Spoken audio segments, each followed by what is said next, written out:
Je m'appelle Maribel. Je suis mariée à Yvan depuis 4 ans, l'homme que j'aime profondément. 4 années d'amour, de complicité, de projet, mais aussi de patience. Car malgré tous nos efforts, nous n'avions pas encore d'enfants.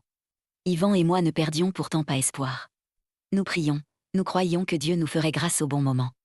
Mais sa mère, maman Gisèle, elle, ne m'a jamais vraiment appréciée. Pour elle, j'étais le problème. Un jour, Yvan reçut un appel de sa mère. J'étais assise près de lui. Bonjour mon fils, comment vas-tu? Ma femme et moi allons bien, maman, répondit Yvan calmement.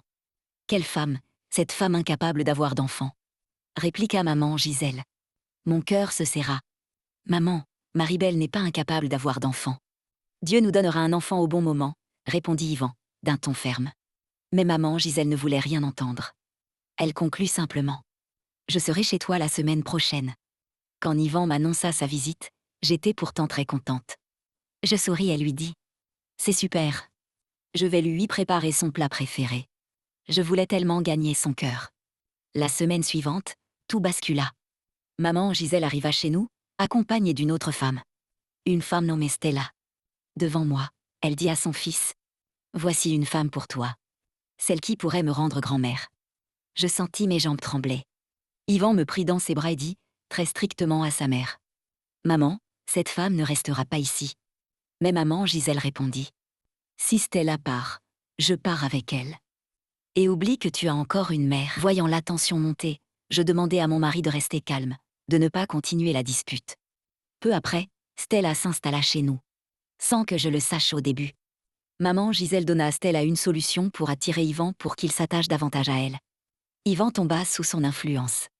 Et à partir de ce jour, il changea. L'homme qui m'aimait devint distant, il s'attacha profondément à Stella. Il m'ignorait et me fit quitter notre chambre. Chaque nuit, il passait du temps avec elle. 1 mois plus tard, Stella tomba enceinte. Yvan et sa mère étaient très heureux. Moi, je pleurais en silence. Finalement, maman Gisèle me fit partir de la maison. Je sortis en larmes, le cœur brisé, sans savoir où aller. 2 semaines plus tard, le destin me frappa.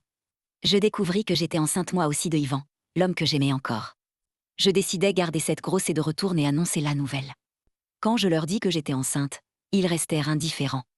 Maman Gisèle répondit froidement. Qu'est-ce qui prouve que cet enfant est celui de mon fils? Je me jetai aux pieds d'Yvan, en pleurant. C'est ton enfant, je te le jure. Mais il ne me regarda même pas. Stella me mit à la porte de la maison et dit. Va chercher le père de ton enfant ailleurs. Je sortis encore une fois. Seule. Enceinte. Brisée. Si tu veux connaître la suite de mon histoire, like et abonne-toi.